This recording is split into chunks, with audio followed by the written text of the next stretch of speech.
Start now that I'm back. We can start now that I'm back.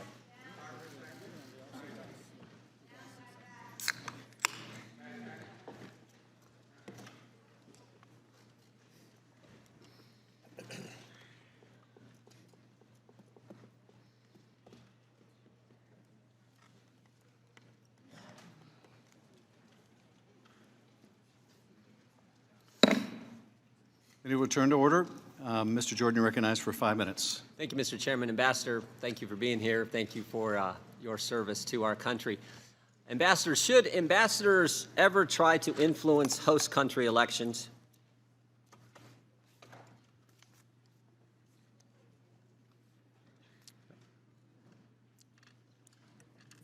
No. I think you said in your opening statement, partisanship of this type is not compatible with the role of a career foreign service officer. Is that right? Yeah. But that's exactly what happened in 2016. In August of 2016, the very month you went to Ukraine as our ambassador, the Ukrainian ambassador here in the United States, Ambassador Chali, wrote an op-ed in The Hill, said this: Trump's comments send wrong message. So the very month you're over there as our ambassador to Ukraine, Ambassador Chali writes that op-ed, and it wasn't just that attack, as Mr. Castor got into earlier, it wasn't just that attack on the president. We had former Ukrainian Prime Minister Yatsenyuk, who criticized candidate Trump. We had Mr. Avakov. I believe earlier you said, Ambassador, that Mr. Avakov was the individual who first alerted you to the efforts of Mr. Giuliani. Mr. Avakov, back during this same time period, in the months just prior to the 2016 election, called then candidate Trump all kinds of names, called him a terrorist. And of course, we have Mr. Lyshenko, a member of parliament, who was a source for Fusion GPS and the now somewhat famous dossier that flowed from Fusion's work. He said this in the Financial Times, again, in August of 2016, when you first arrived in Ukraine. He said this: the majority of Ukrainian politicians are on Hillary Clinton's side. So you had several high-ranking officials in the government, in the Ukrainian government, and President Poroshenko is president of Ukraine, criticize President Trump, then candidate Trump, all in the late summer and fall of 2016. What I want to know, Ambassador, when this was all happening, did you go talk to anyone in the Ukrainian government about this? Did you go say to some of these officials, hey, you guys need to knock this off. This perception that we got, as Mr. Lyshenko said, the majority of Ukrainian politicians on Hillary Clinton's side, that's not good. Did you have that conversation? No. Didn't talk to anyone in the government? Did you talk to President Poroshenko? No. Didn't alert anyone in the government? No. Well, one of the things we've heard so much over the last 6 weeks in depositions and frankly in the hearing on Wednesday is how important bipartisan support is for Ukraine. Democrats and Republicans agree they want to help Ukraine. In fact, the Democrats' first witness, their star witness on Wednesday, Mr. Taylor said Ukraine's most important strategic asset is this bipartisan support. And you would agree with that, right? I do. He said this in his testimony on Wednesday. On September 11th, I learned that the hold had been lifted the next day. Ambassador Taylor said, I conveyed this news to President Zelensky and the Ukrainian foreign minister, and I reminded Mr. Yarmak of the high strategic value of bipartisan support for Ukraine and the importance of not getting involved in other countries' elections. So what I'm wondering is, this is the day after the aid's been lifted that Ambassador Taylor made this statement to the Ukrainian government. And he makes this after there's nothing been done by Ukraine to influence our election. Because President Zelensky didn't announce he was doing an investigation and the aid was lifted. But he felt he needed to say that. But in 2016, when we know that the majority of Ukrainian politicians want Clinton to win, because it was said by a member of parliament, when the ambassador to the United States from Ukraine writes an op-ed criticizing then candidate Trump, when Mr. Avakov calls candidate Trump all kinds of names, nobody goes and talks to him and tells him to knock it off. Did you have any conversations, Ambassador, with Victoria Nuland or Secretary of State Perry about what was going on in 2016 and this majority of Ukrainian politicians being for candidate Clinton and not and opposed to President Trump? No, I did not. No one did anything. No one did anything. You see why maybe maybe the president was a little concerned about what went on in Ukraine, and you couple that with the corruption level that we know exists in Ukraine, you add to that this idea that he's not a big fan of foreign aid, why he might be a little concerned about sending the hard-earned tax dollars of the American people to Ukraine? I'm sorry, is there a question there? There was. Okay, could you repeat it, please? I'm asking. Time of the gentleman's expired, but I'll allow you to repeat the question. Thank you, Mr. Chairman. I'm asking, maybe we can kind of see why the president was a little concerned when you have the highest-ranking officials in the government, the ambassador criticizing him, parliamentary member Lashchenko criticizing him, when you have Avakov, the guy who first told you about Giuliani, criticizing him. All this going on, and when you couple that with the concerns he has about corruption, the concerns he has about Europe not doing enough, the concerns he has about reluctance to send in the hard-earned tax dollars to any country, Jordan, frankly. I have indulged you with extra time, but I appreciate my it. indulgence is wearing out. I appreciate it. There is a question Our, here, right? our indulgence wore out with you a long time ago, Mr. Chairman. Well, I'll tell you that. I'm about to gavel you down, so if you have a question, I suggest you I'm pose asking it. her, do you think there's maybe a reason that this was that President Trump's concern was justified? You know, I can't speak for the president on this, but what I would say is you've listed a number of actions. I think from my point of view, that doesn't create a Ukrainian government strategy to interfere in our I election. didn't say that. Mr. Jordan, please allow the ambassador to answer the question. So I would just say that, you know, U.S. politicians will often criticize policies of foreign counterparts, even perhaps during their elections. You know, this happens in politics, and I think that it doesn't necessarily constitute interference. Would you ever write an op-ed Jordan, your time has critical of a expired. presidential candidate in Ukraine? Jordan, your time has expired. Mr. Welch, you're recognized. Thank you, Mr. Chairman. Like everybody here, I'm extraordinarily grateful to you for your career of public service, and I feel very badly about what you've had to endure.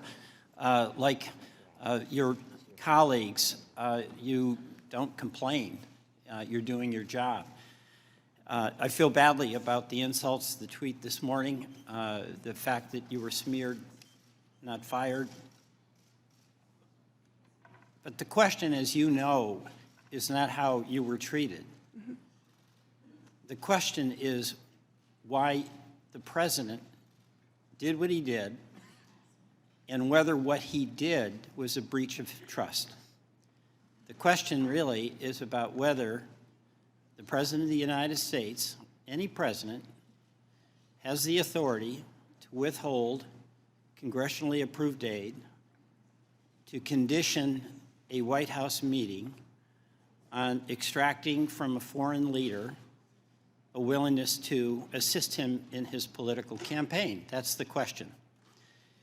And that brings us to you as part of this story, because the question is, why were you fired from that position? I want to read a portion of the president's call on July 25th with President Zelensky. And this is the painful part when you first heard about it. The former ambassador from the United States, the woman, was bad news, and the people she was dealing with in Ukraine were bad news. So I just want to let you know that. The other thing, he goes right into this, there's a lot of talk about Biden's son, that Biden stopped the prosecution. And a lot of the people want to find out about that, so whatever you can do with the Attorney General would be great. You indicated in response to my colleague Mr. Castro's question that if you were asked to approach a foreign leader and condition American support on their being involved in our campaign, you would refuse to do that. Yes. Yes. And you're aware now, but I don't know if you were then, but that July 25th phone call occurred the day after Director Mueller reported that the interference in our 2016 campaign was not from Ukraine. It was active, concerted, energetic, and by the Russians, correct? Yes. Now, as ambassador, you had no knowledge of whatever it is President Trump ultimately seems to have wanted to get for cooperation in this investigation. Isn't that's correct? Yes. All right. Now, you've been asked about whether a president has authority to replace an ambassador, and you have agreed that that's the president's prerogative. Yes, that's true. But that assumes that the reasons are not related to the personal, private, political interest of the president at the expense of our national security, right? Yes. And you've been the target of insults from the president.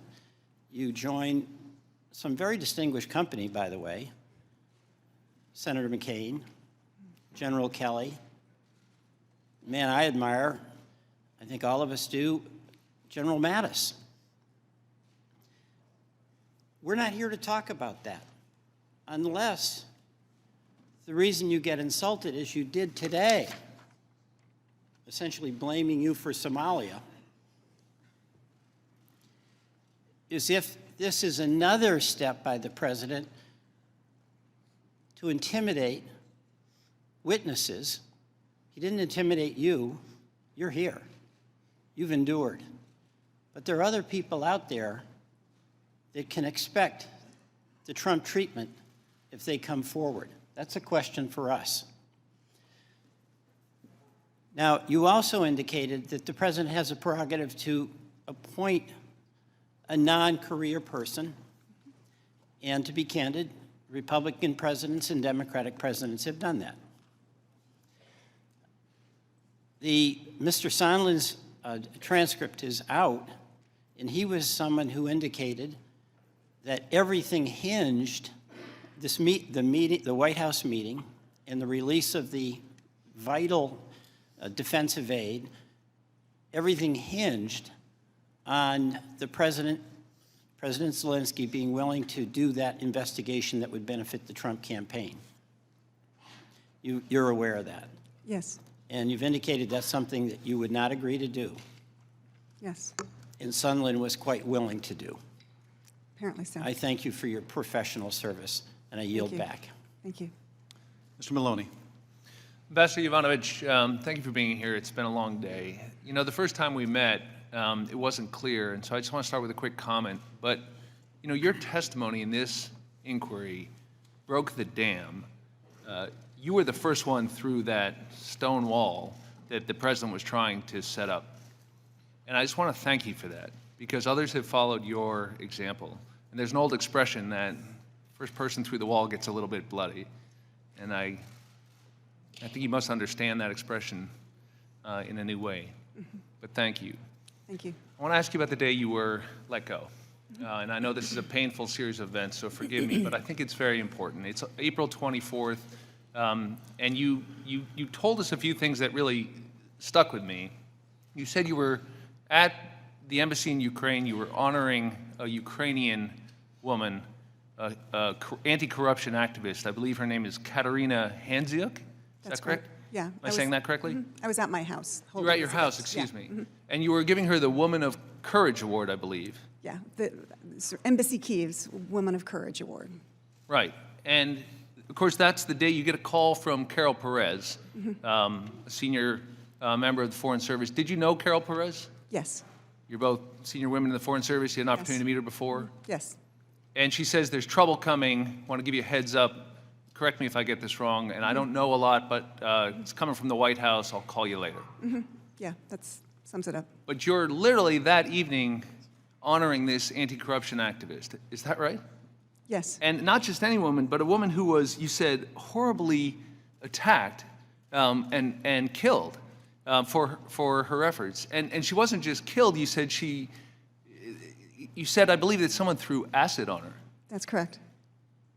And I went and I checked during the break, and it turns out she was horribly injured, and it took 4 months for her to die. Is that right? A very painful death. Why would somebody attack her with acid? There are easier ways to kill people. Why do you think they did it with acid? Well, I think they wanted her out of the way, but I think the message was this could happen to you too if you continue her work.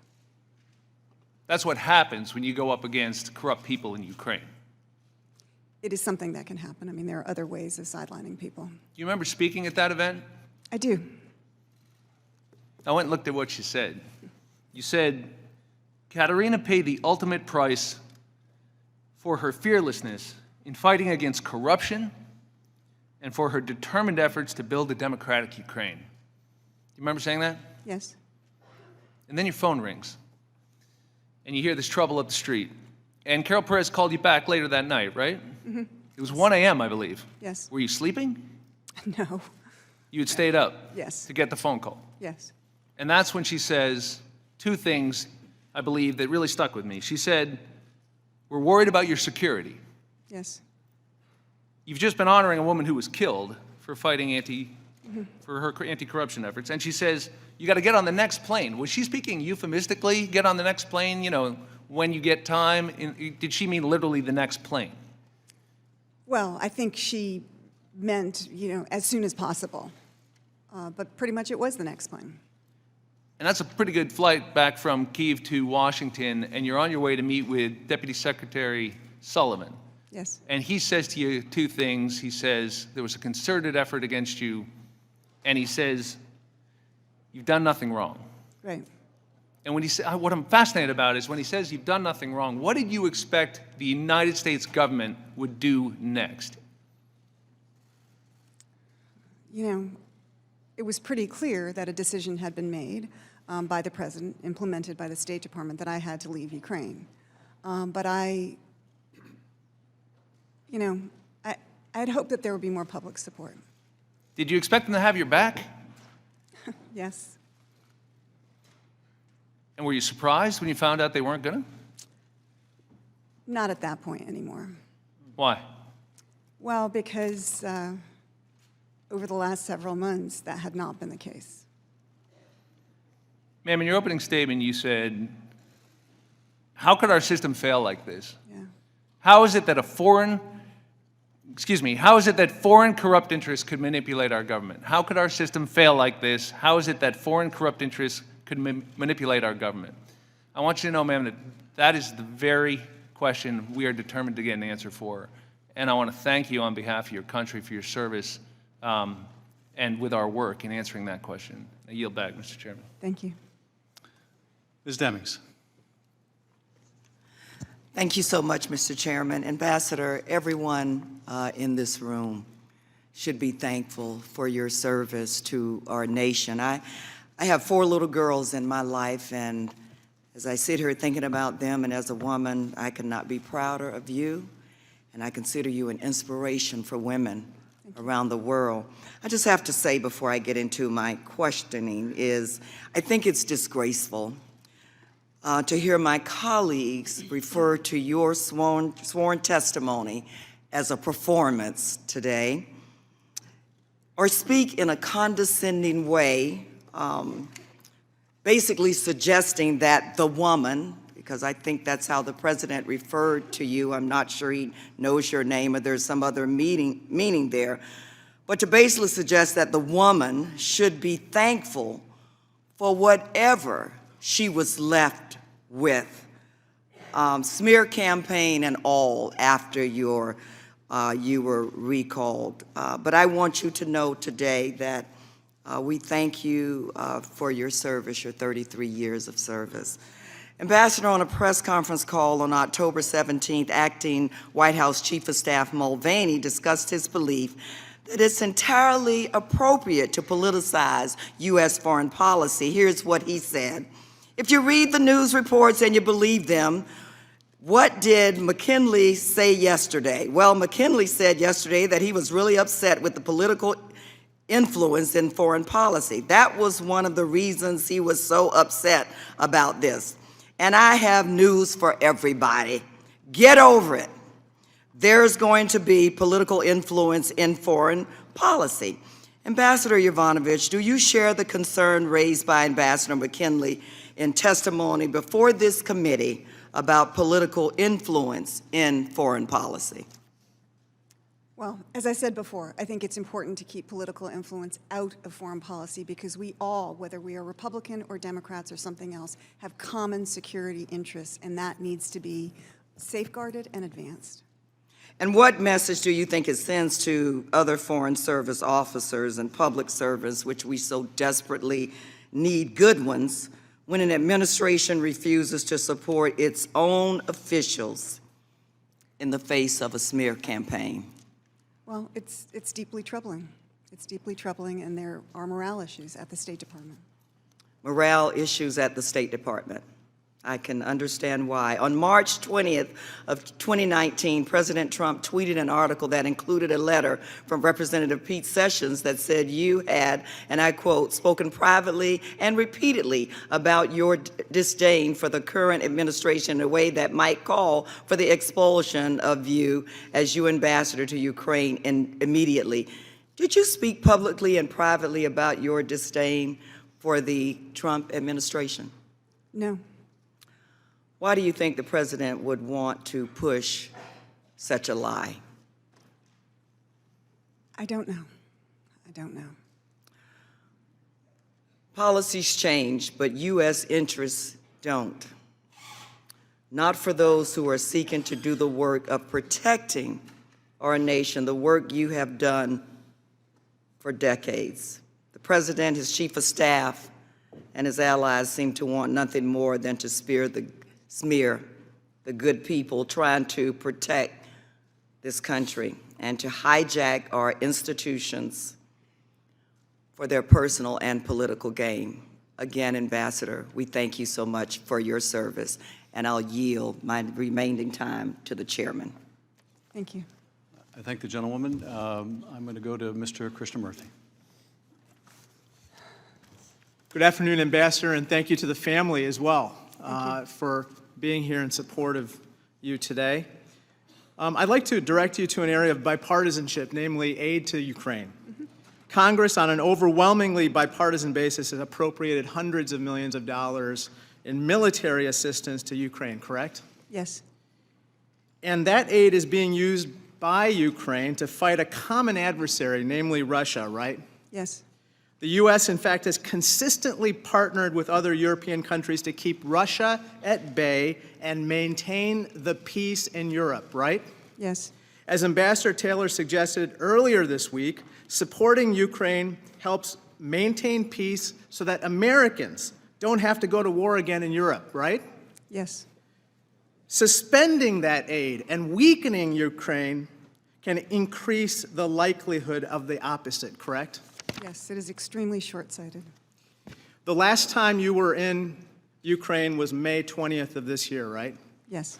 In his opening statement, Ambassador Taylor said he took charge in Ukraine on June 17th. Yes. Therefore, there was almost a 1-month gap between the time you departed and when Taylor took over, right? Yes. Yes. During that time, on May 20th, Ambassador Sondland, Rick Perry, and others came to the inauguration of President Zelensky, right?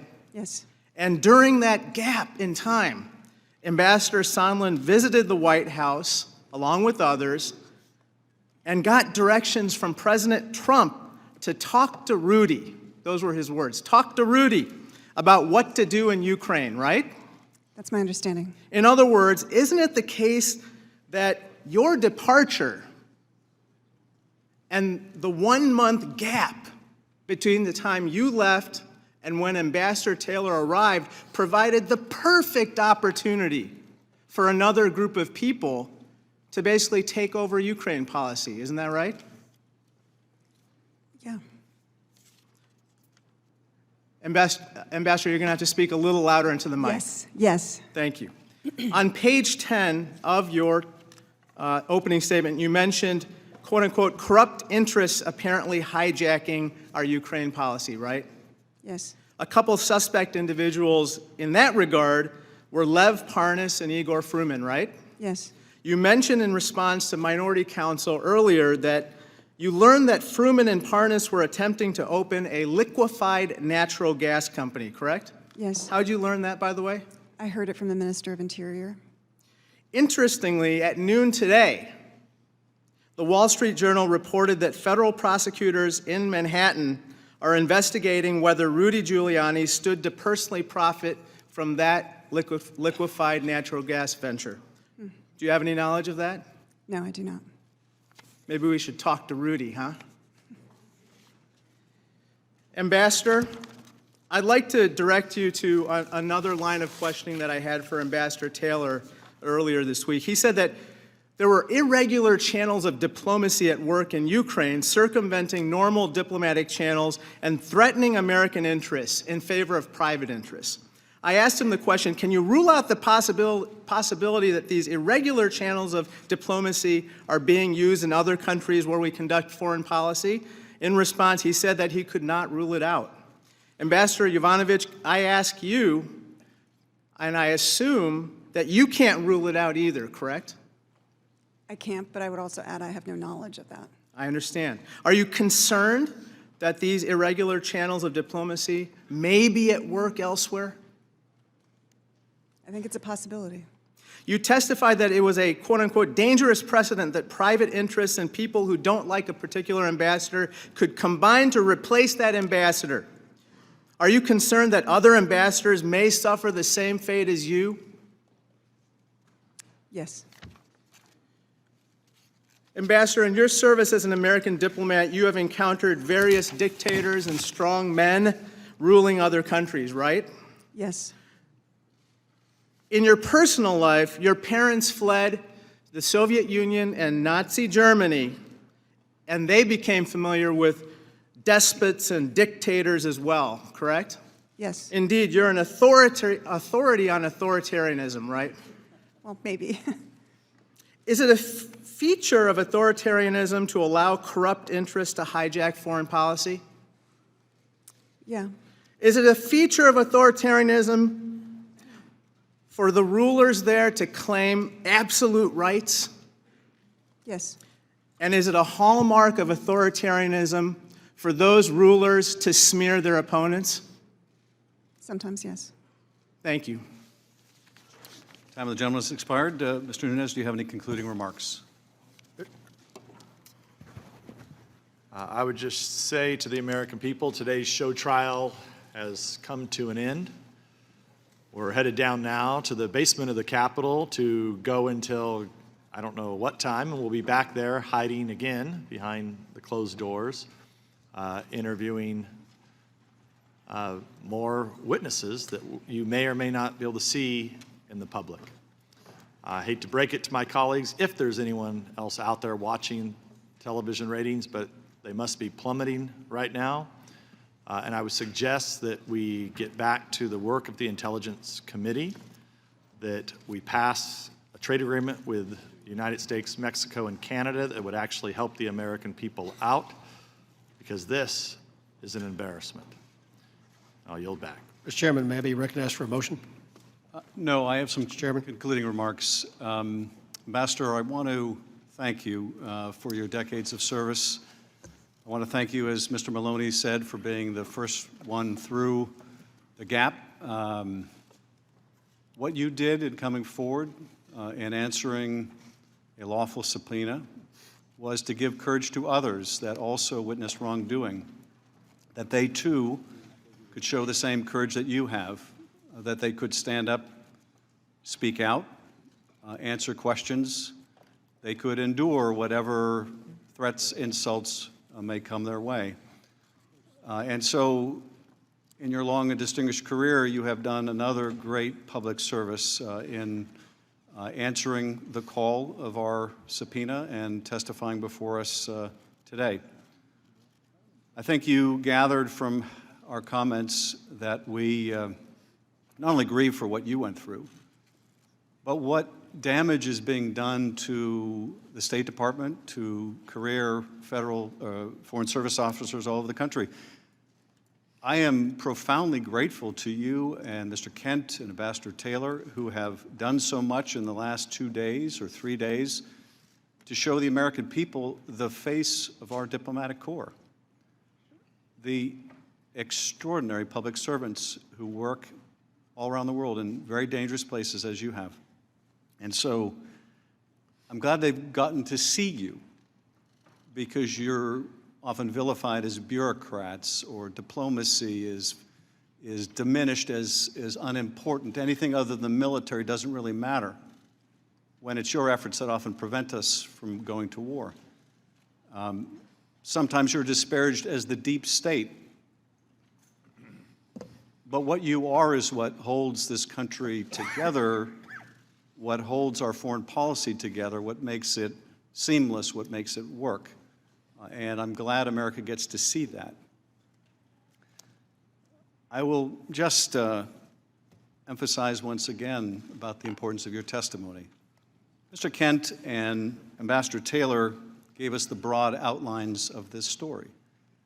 This is a story about an effort to coerce, condition, or bribe a foreign country into doing the dirty work of the president, investigations of his political rival, by conditioning U.S. taxpayer money, by conditioning a meeting that President Zelensky desperately wanted and needed to establish that relationship with the most powerful patron of Ukraine, the United States of America. The fact that they failed in this solicitation of bribery doesn't make it any less bribery, doesn't make it any less immoral or corrupt.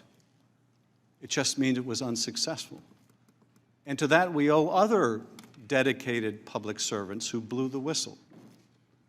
Had they not blown the whistle, we wouldn't be here. And I think it is appalling that my colleagues continue to want to out this whistleblower so that he or she can be punished by this president. But let's underscore once again, while you are the beginning of this story, you're not the end of it, but nonetheless, the beginning is important, because the beginning of the story is an effort to get you out of the way, an effort by Rudy Giuliani and Fruman and Parnas and corrupt Ukrainians like Lutsenko to get you out of the way, because they felt you were an impediment to these political investigations the president so desperately wanted. Giuliani has made it abundantly clear he was in Ukraine on a mission for his client, for the president, to investigate the Bidens. And you were viewed as an obstacle that had to go, not just by Giuliani, but by the President of the United States. And if people had any doubt about it, they should do what the President asks: read the transcript. And what they'll see in that transcript is the President praises the corrupt. He praises the corrupt, Lutsenko. He condemns the just, you. And then he asks for an investigation of the Bidens. There is no camouflaging that corrupt intent. We are adjourned. Mr. Speaker, I'll speak on condition. Please allow the witness to Mr. leave. Chairman, you Please allow the disparaged witness to leave. those members on this side of the aisle. We should have a chance to respond to your disparaging remarks. Mr. Chairman, I demand or seek. Mr. Chairman, Mr. Chairman, Mr. Chairman.